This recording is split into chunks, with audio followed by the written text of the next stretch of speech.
आपल्या गावामध्ये किती जागा आहे आपल्या कॅटेगरीच्या एस-सी, एस-टी, ओ-बी-सी, ई-डब्ल्यू-एस त्याचबरोबर जे ओपन कॅटेगरी झालं, त्याचबरोबर पी-डब्ल्यू-डी झालं. तर हे जर पाहायचं असेल की आपल्या गावामध्ये किती जागा आहे, तुम्ही बघू शकता हे जिल्हे हे बघू शकता, हे पालघर डिव्हिजन आहे. त्यानंतर हे पालघर जिल्ह्यातील हे गाव आहे. बघू शकतो तुम्ही या ठिकाणी डोंगरी, गांजे, ठीक आहे. पोस्ट ऑफिस जीडीएस ग्रामीण डाकसेवक भरती 2025 तर पहा विद्यार्थी मित्रांनो 21,413 जागांसाठी ही भरती चालू आहे. शिक्षण 10वी पास लागते. महाराष्ट्रातील कोणत्याही जिल्ह्यातले असाल तर मुलं मुली फॉर्म भरू शकता. यामध्ये पगार सुद्धा 10,000 ते 24,000 पर्यंत तुम्हाला पगार भेटणार आहे. लेखी परीक्षा नाही आहे, ग्राउंड नाही. तर तुमचं जे सिलेक्शन आहे 10वीच्या पर्सेंटेजवर होणार आहे. आणि भरपूर विद्यार्थ्यांचे वारंवार एकच कमेंट होते की सर पोस्ट ऑफिस जीडीएस ग्रामीण डाकसेवक भरतीमध्ये आम्हाला फॉर्म भरायचा, तर आम्हाला जिल्ह्यानुसार आमच्या कॅटेगरीच्या किती जागा आहे हे कसं आम्हाला चेक करायचं आहे.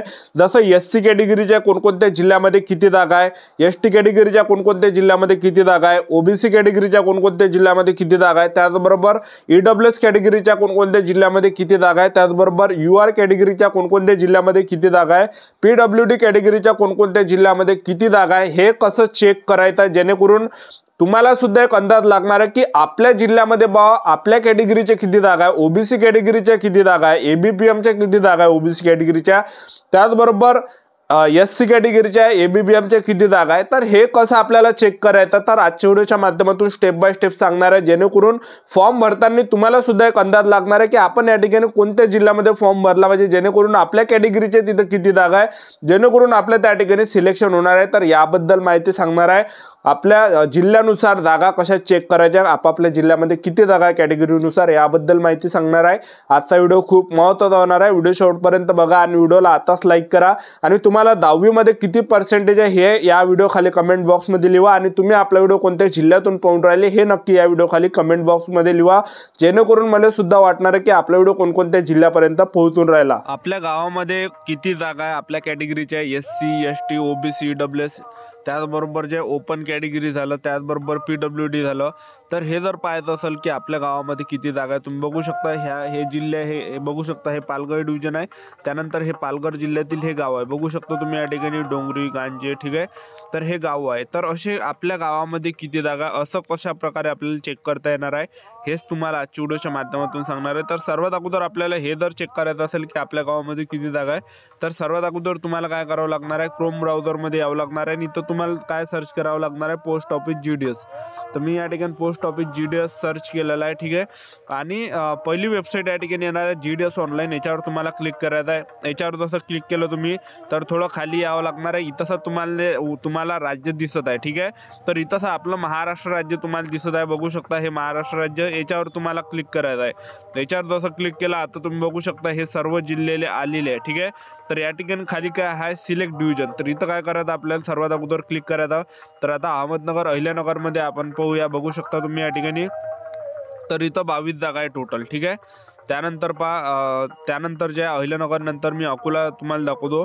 अकोलामध्ये तुम्ही बघू शकता या ठिकाणी, तर बघू शकता हे अकोला डिव्हिजन आहे इकडे, आणि इकडे अकोला जिल्ह्यातील हे गाव आहे. बघू शकता तुम्ही बार्शी टाकळी, त्याचबरोबर जे बाटवाडी, त्याचबरोबर बघू शकता तुम्ही या ठिकाणी बोरगाव, ठीक आहे. तर हे गाव आहे या ठिकाणी बघू शकता. तर अकोल्यामध्ये 60 जागा ज्या की बऱ्यापैकी जागा या ठिकाणी. त्यानंतर आणखीन इथं क्लिक करतात अमरावती जिल्ह्यामध्ये मी तुम्हाला दाखवतो. तर अमरावती जिल्ह्यामध्ये बघू शकता हे अमरावती डिव्हिजन आहे आणि हे अमरावती जिल्ह्यातले गाव आहे. बघू शकता तुम्ही या ठिकाणी भोपापूर झाला, बोराळा झाला, त्याचबरोबर बघू शकता तुम्ही या ठिकाणी दर्यापूर झालं, ठीक आहे. त्याचबरोबर बघू शकता तुम्ही या ठिकाणी येरला सुद्धा या ठिकाणी बघू शकता तुम्ही. त्याचबरोबर बघू शकता येरला सुद्धा या ठिकाणी, यावली सुद्धा आहे, ठीक आहे. त्याचबरोबर वाठोंडा सुद्धा या ठिकाणी बघू शकता तुम्ही, वरुड सुद्धा आहे.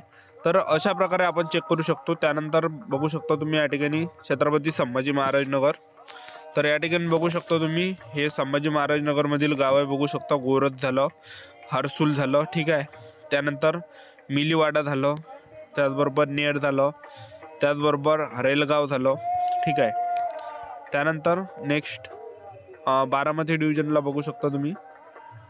तर बघू शकता बारामती डिव्हिजनला 37 जागा या ठिकाणी आहे. त्यानंतर बीडमध्ये बीडमध्ये 23 जागा आहे. त्याचबरोबर जे भुसावळमध्ये बघू शकता, भुसावळमध्ये 21 जागा आहे फक्त. त्याचबरोबर बुलढाणामध्ये जागा तुम्ही बघू शकता 24 जागा आहे. त्याचबरोबर पहा चंद्रपूर डिव्हिजन आहे. चंद्रपूर डिव्हिजनमध्ये बऱ्यापैकी जागा आहे, 147 जागा आहे चंद्रपूर डिव्हिजनला. त्यानंतर धुळे डिव्हिजनला बघू शकता तुम्ही या ठिकाणी. धुळे डिव्हिजनला 37 जागा या ठिकाणी आहे. त्यानंतर गोवा डिव्हिजन आहे. गोवा डिव्हिजनला बघू शकता 24 जागा या ठिकाणी आहे. त्यानंतर जळगाव डिव्हिजन आहे. जळगाव डिव्हिजनला बघू शकता 37 जागा या ठिकाणी आहे. त्याचबरोबर कराड डिव्हिजन आहे. कराड डिव्हिजनला 30 जागा आहे, ज्या की बऱ्यापैकी आहे. कराडचा सुद्धा कडाप थोडा कमी जात असतो. त्याचबरोबर कोल्हापूर आहे. कोल्हापूरला 43 जागा आहे. त्यानंतर डिव्हिजन नेक्स्ट मालेगाव डिव्हिजन आहे. मालेगावमध्ये 22 जागा या ठिकाणी आहे. त्यानंतर Mumbai city north west. Mumbai city north वेस्टला 4 जागा या ठिकाणी आहे. त्यानंतरचं जे डिव्हिजन आहे नागपूर सिटी. नागपूर सिटीला फक्त 3 जागा या ठिकाणी आहे. त्यानंतर नागपूर महसूल आहे. नागपूर महसूलला तुम्ही बघू शकता 51 जागा या ठिकाणी आहे नागपूर महसूलला. त्यानंतरचं नांदेड डिव्हिजन आहे. नांदेड डिव्हिजनला 38 जागा या ठिकाणी आहे. त्यानंतर नाशिक डिव्हिजन आहे. नाशिक डिव्हिजनला बघू शकता 26 जागा या ठिकाणी आहे. त्याचबरोबर तुम्ही बघू शकता नवी मुंबई डिव्हिजन आहे. नवी मुंबई डिव्हिजनला 21 जागा या ठिकाणी आहे. त्यानंतरचं जे डिव्हिजन आहे उस्मानाबाद डिव्हिजन आहे. उस्मानाबाद डिव्हिजनला 40 जागा या ठिकाणी आहे. त्यानंतरचं डिव्हिजन आहे पालघर आहे. पालघरमध्ये तुम्ही 47 जागा या ठिकाणी आहे. त्यानंतरचं जे नेक्स्ट डिव्हिजन आहे पंढरपूर डिव्हिजन, 25 जागा आहे पंढरपूरला. त्याचबरोबर परभणी डिव्हिजन आहे. परभणी डिव्हिजनला किती जागा आहे बघू शकता, 53 जागा या ठिकाणी आहे. त्यानंतरचं जे डिव्हिजन आहे पुणे सिटी ईस्ट आहे.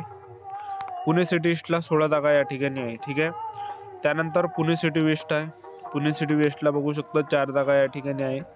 त्यानंतरचं जे डिव्हिजन आहे तर ते आहे या ठिकाणी पुणे महसूल. पुणे महसूलला बघू शकता तुम्ही या ठिकाणी बऱ्यापैकी 29 जागा या ठिकाणी आहे. त्यानंतरचं डिव्हिजन आहे रायगड. रायगडला रायगडला जे या ठिकाणी मस्त जागा 80 जागा रायगडलाच आहे. ठीक आहे. त्यानंतरचं जे डिव्हिजन आहे तर बघू शकता रत्नागिरी आहे. रत्नागिरीला पण बऱ्यापैकी जागा आहे, 94 जागा आहे, ज्या की सर्वात बेस्ट आहे. त्यानंतर मिरज बघू शकता. मिरजला 3 जागा या ठिकाणी आहे. त्यानंतर बघू शकता भुसावळला 7 जागा या ठिकाणी आहे. त्यानंतरचं जे डिव्हिजन आहे सांगलीला बघू शकता 55 जागा आहे. त्यानंतर साताराला 44 जागा या ठिकाणी आहे. श्रीरामपूर डिव्हिजन आहे. श्रीरामपूर डिव्हिजन 37 जागा आहे. सिंधुदुर्गला बघू शकता तुम्ही 34 जागा या ठिकाणी आहे. त्यानंतरचं जे डिव्हिजन आहे सोलापूर डिव्हिजन आहे. सोलापूरला 27 जागा आहे. त्यानंतर ठाणे डिव्हिजन आहे. ठाणेला 15 जागा रिक्त आहे. त्याचबरोबर वर्धा डिव्हिजन आहे. वर्धा डिव्हिजनला जर पाहिलं आपण 50 जागा आहे. त्यानंतरचं जे डिव्हिजन आहे यवतमाळ डिव्हिजन. यवतमाळला 67 जागा. अशा प्रकारे आपल्याला चेक करायचा होता. तर ही होती विद्यार्थी मित्रांनो संपूर्ण माहिती. आता जर तुम्हाला व्हिडिओ आवडला असेल तर व्हिडिओला लाईक करा, शेअर करा, सबस्क्राईब करा. अशा प्रकारे तुम्ही या ठिकाणी चेक करू शकता की आपल्या डिव्हिजनमध्ये किती जागा आहे, आपल्या जिल्ह्यामध्ये किती जागा आहे, कोणकोणत्या गावामध्ये किती जागा आहे. तर अशा प्रकारे तुम्ही या ठिकाणी चेक करू शकता स्टेप बाय स्टेप. ठीक आहे. तर आजच्यासाठी इथंच थांबतो. भेटूया नेक्स्ट व्हिडिओमध्ये. जय हिंद, जय भारत.